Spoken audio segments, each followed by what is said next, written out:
Salam sejahtera bagi kita semuanya. Senang bertemu kalian pada pertemuan kali ini. Kali ini kita akan membahas tentang jenis data dalam peta tematik. Pemetaan tematik itu tentunya kita tidak lepas dari dua jenis data, yaitu yang pertama adalah data kualitatif dan data kuantitatif. Data tersebut tentunya dituliskan atau dibuat oleh kartograf dengan beberapa simbol. Simbol berdasarkan kartografi ada 3, yaitu simbol dengan titik, simbol dengan garis, dan simbol area. Jadi simbol titik sering disebut dengan simbol dot, simbol garis-garis line, dan area tentunya adalah luasan. Di dalam pemetaan tematik ini dibagi menjadi 2. Data kualitatif adalah data yang menyimpulkan secara deskriptif berupa kata-kata dan tidak berupa angka. Sedangkan yang kedua adalah peta tematik kuantitatif. Tentunya ini adalah berupa angka, berupa nominal-nominal matematik yang bisa kita jumlah, kita bagi, kita kalikan, dan sebagainya. Data geografis untuk penyampaian ide melalui peta dari berbagai hal kedudukannya dalam ruang muka bumi, di mana objek-objek geografis yang akan disampaikan tersebut tentunya amatlah rumit.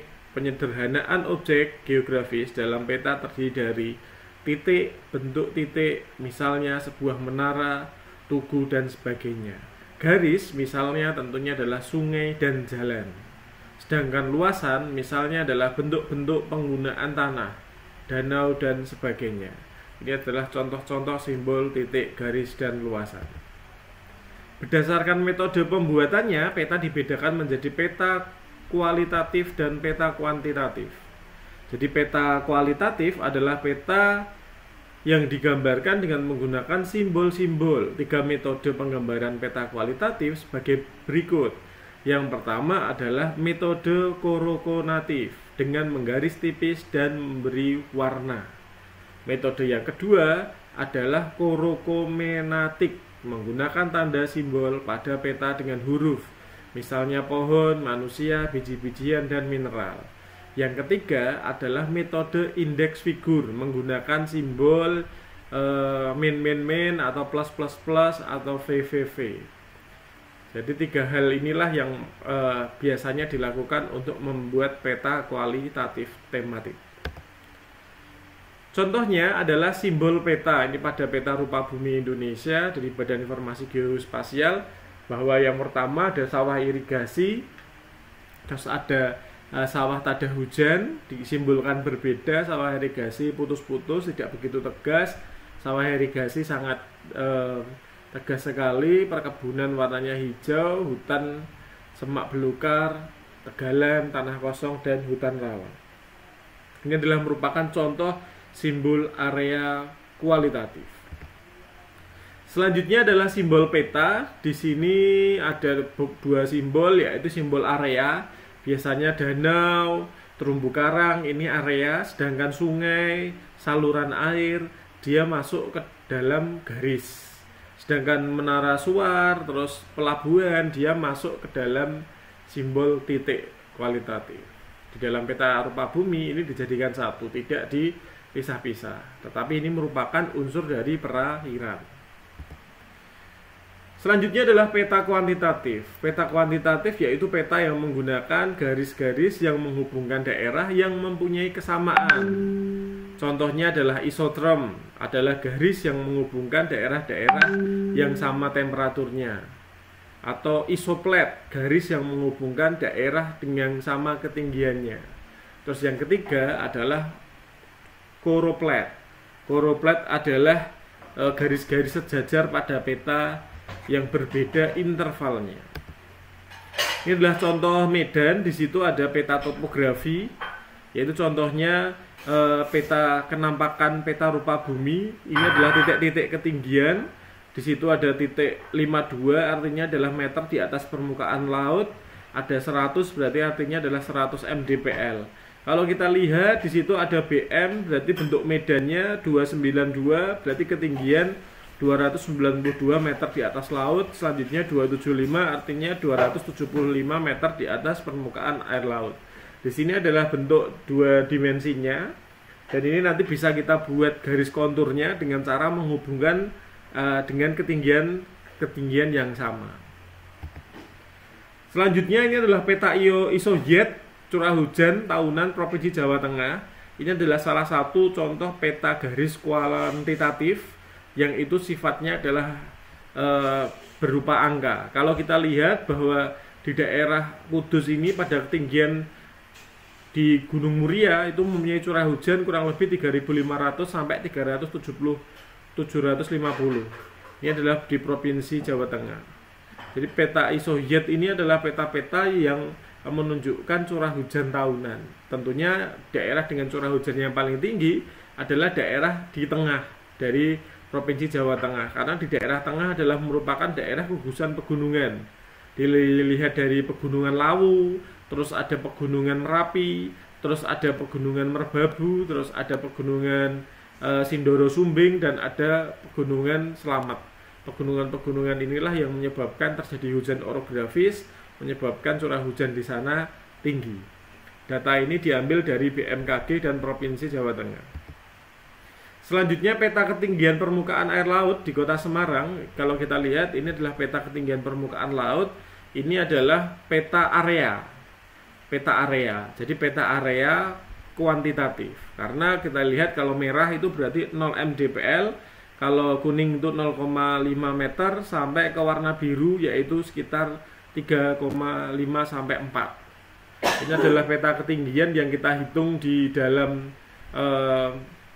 laut ya, dari muka air laut. Terus selanjutnya ada jenis peta menurut nilai dan sifat data, yaitu nilai data yang dikandung itu meliputi tadi sudah ada peta kualitatif dan peta kuantitatif. Terus sifat data yang dikandung ada peta stasioner, ada peta dinamis. Data yang dikandung artinya peta stasioner itu peta, contohnya peta ketinggian tempat. Peta ketinggian tempat itu dia biasanya dia akan stasioner atau statis, tidak akan berubah-ubah. Kalau peta dinamis salah satunya penggunaan lahan, itu akan berubah peta penggunaan lahannya. Terus kita nanti juga akan melihat perkembangan permukiman, itu juga peta dinamis. Terus ada peta hasil pertanian, itu juga dinamis. Peta stasioner itu biasanya peta persebaran sungai, peta persebaran gunung, peta ketinggian suatu tempat, itu biasanya tidak akan banyak berubah, maka disebut dengan peta stasioner. Jadi peta berbasis komputer atau digital ini nanti yang akan saudara praktekkan adalah peta yang terprogram, akan lebih dinamis karena bisa menunjukkan banyak view yang berbeda dengan subjek yang sama. Peta ini juga memungkinkan perubahan skala, animasi gabungan, gambar, suara yang bisa terhubung di sumber informasi tambahan. Melalui internet, peta digital dapat diupdate ke peta tematik baru dan bisa menambahkan detail informasi geografi lainnya. Hal ini disebabkan informasi baru dapat dimasukkan ke dalam database setiap saat.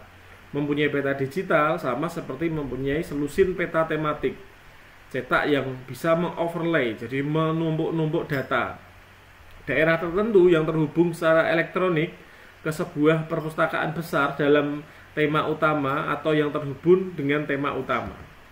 Jadi salah satu contohnya ini adalah peta geologi. Peta geologi ini adalah merupakan peta dengan simbol kualitatif karena dia persebaran area, jadi area kualitatif.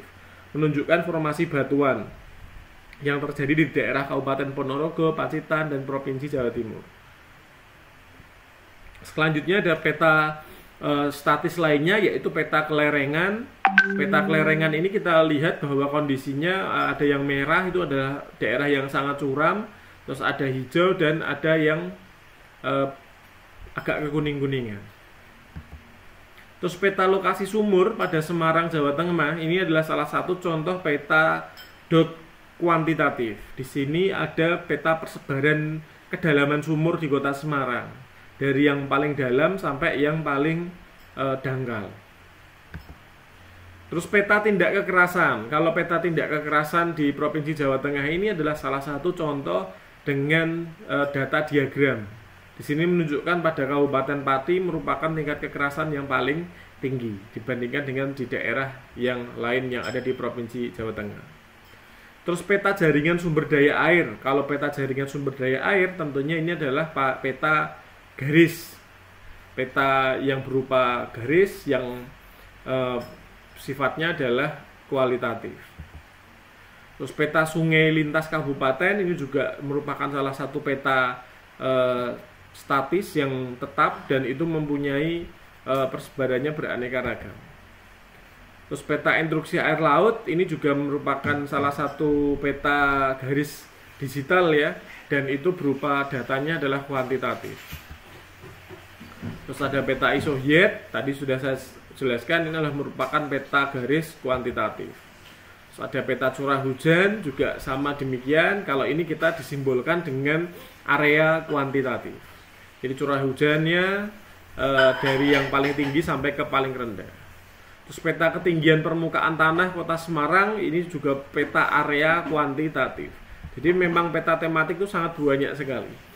Kalau ini adalah peta rawan bencana Provinsi Jawa Tengah, ini disimbolkan dengan kalau seperti ini kategorinya ini adalah titik kualitatif. Titik ini adalah peta rawan provinsi di Jawa Tengah. Terus peta persebaran kantor pemerintahan ini juga masuk ke dalam peta titik kualitatif. Ini nanti saudara akan ditugaskan untuk membuat peta persebaran kantor pemerintahan dan kabupaten. Petanya tematik, meliputi peta dengan simbol kualitatif dan simbol kuantitatif, baik garis, area maupun dot. Terus ada peta administrasi, ini adalah tugas awal yang dikerjakan, yaitu peta administrasi kabupaten. Saudara disuruh memilih kabupaten kota di setiap daerah. Terus selanjutnya ada peta persebaran penduduk Kabupaten Purwakarta tahun 2018.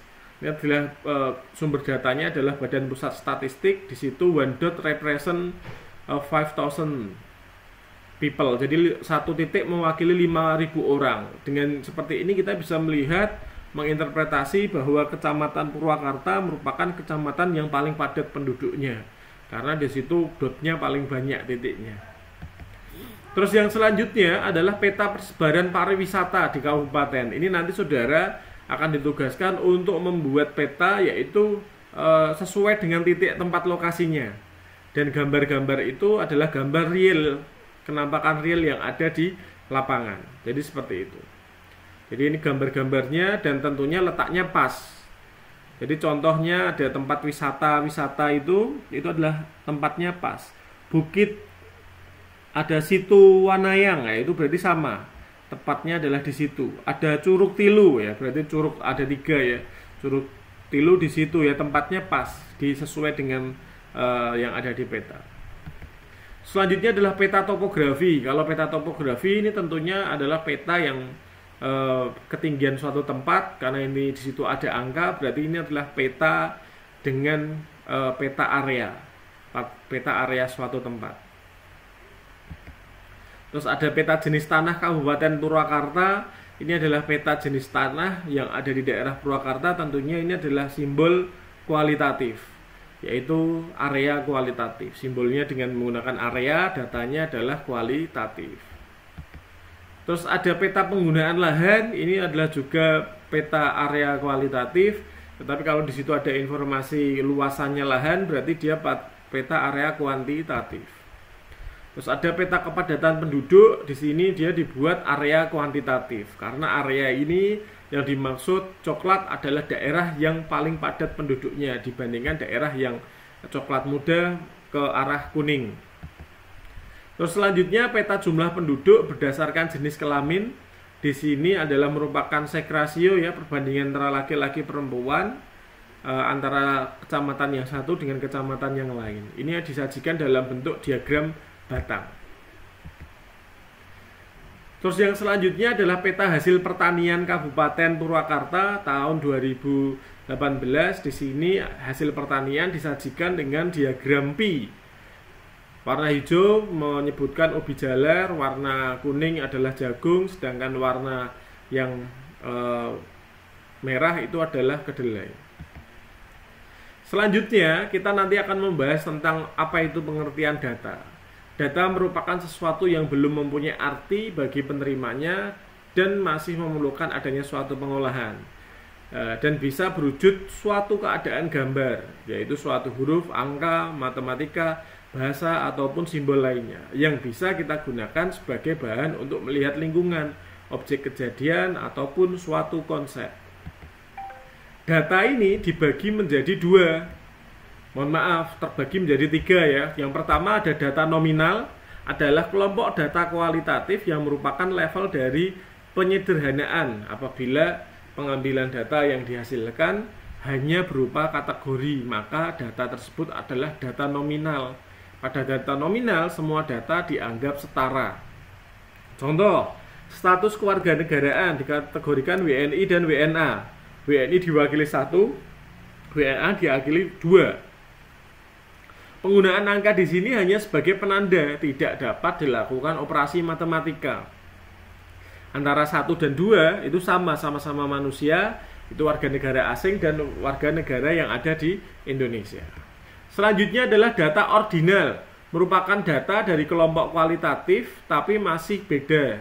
Bisa dibedakan, jika pada data nominal semua data setara, maka pada data ordinal ada klasifikasi berdasarkan tingkatannya. Tingkatan ini berdasarkan kriteria tertentu pada saat pengambilan data. Contoh, tingkat pendidikan SD mewakili angka 1, SMP diwakili angka 2, SMA diwakili angka 3. Sama data ordinal, angka tersebut hanya sebagai penanda, tidak dapat dijumlahkan. Pendidikan tertinggi adalah SMA, pendidikan terendah adalah SD. Itulah yang disebut dengan data ordinal. Sedangkan data interval adalah merupakan kelompok data kuantitatif, angka yang digunakan pada saat menunjukkan suatu urutan, dapat dilakukan operasi matematika. Angka 0 pada data interval bukan seperti angka 0 pada arti sesungguhnya. Nilai siswa di suatu sekolah contohnya adalah 0 sampai 100. Bila siswa A dan B masing-masing memperoleh nilai 45 dan 90, bukan berarti kecerdasan siswa A 2 kali siswa dari B. Nilai 0 dan 100 adalah rentang yang dibuat berdasarkan aturan tertentu. Itu adalah contoh data interval. Biasanya KKM 80, 75. Ketika 45 berarti dia tidak tuntas, harus mengulang mata kuliah, harus mengulang mata pelajaran. Jadi seperti itu. Selanjutnya ada data rasio, merupakan tipe data level tertinggi pada pengukuran. Data ini termasuk data kuantitatif. Angka yang digunakan pada data ini adalah angka sesungguhnya, sehingga dapat dilakukan operasi matematika. Angka 0 memiliki nilai yang sesungguhnya. Contoh, jika si A menyimpan uang 1 juta, maka angka tersebut benar-benar menunjukkan si A mempunyai simpanan. Jika si B mempunyai saldo 0, maka si B tidak mempunyai simpanan apapun. Jadi ini adalah data rasio, data yang real. A berarti mempunyai uang 1 juta, sedangkan B itu adalah tidak. Apakah kategori data berikut ini? Ya, jenis kelamin. Jenis kelamin ini masuk ke data apa? Silahkan kalian diskusikan ini. Jenis kelamin tadi adalah merupakan data ordinal, tidak terpengaruh ya kan. Selanjutnya jumlah siswa, perolehan nilai. Ya, perolehan nilai ini tadi masuk data apa? Masuk data rasio. Terus kualitas pembelajaran, baik, cukup, sedang, ini juga masuk data rasio. Sedangkan tadi ada interval ya, ada interval itu jumlah siswa itu masuk ke dalam data interval. Jadi silahkan kalian analisis nih, kira-kira apa itu. Sedangkan yang nominal D1, S1, S2, S3, S4 dia masuk dalam data ordinal. Jadi tidak mewakili sesungguhnya seperti SD, SMP, SMA tadi. Nah, selanjutnya kita akan bahas tentang pengertian kelas interval. Susunan data menurut kelas interval tertentu atau menurut kategori tertentu dalam sebuah daftar. Dari distribusi frekuensi dapat diperoleh keterangan atau gambaran sederhana dan sistematis dari data yang diperoleh. Membuat daftar distribusi frekuensi itu adalah menentukan rentang. Contohnya rentang nilai maksimum dikurangi nilai minimum. Banyaknya kelas tentunya adalah kelas sama dengan 1 plus 3 kali 3 kali log n.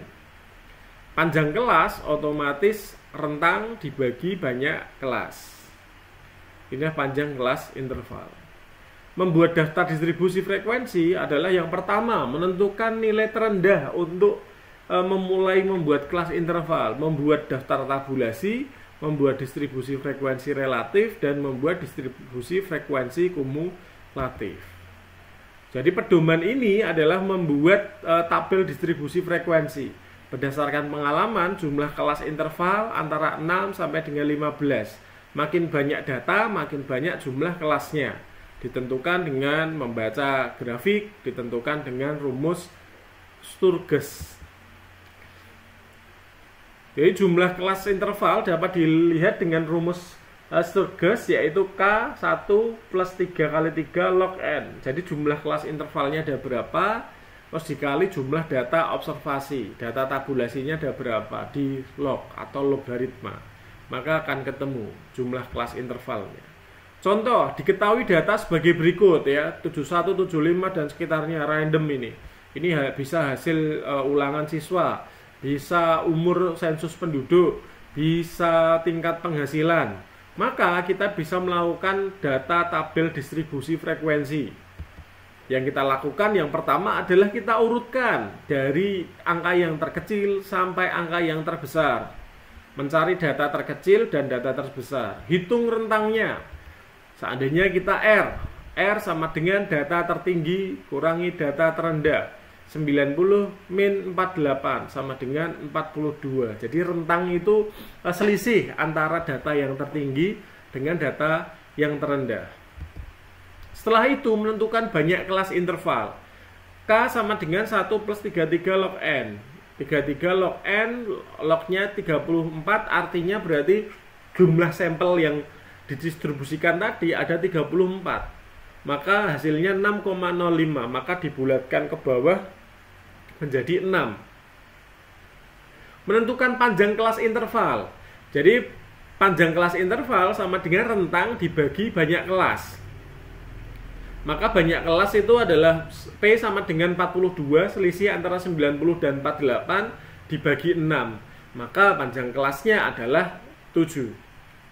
Setelah itu, menentukan nilai terendah untuk memulai membuat kelas interval. Selanjutnya, kelas interval pertama dihitung dengan cara menjumlahkan ujung bawah kelas dengan dikurangi 1. Demikian seterusnya. Jadi contoh, nilai terendah tadi adalah 48 plus 7 min 1 sama dengan 54. 48 plus 7 min 1. Dan seterusnya sampai selesai. Maka langkah yang selanjutnya adalah menyusun interval kelas.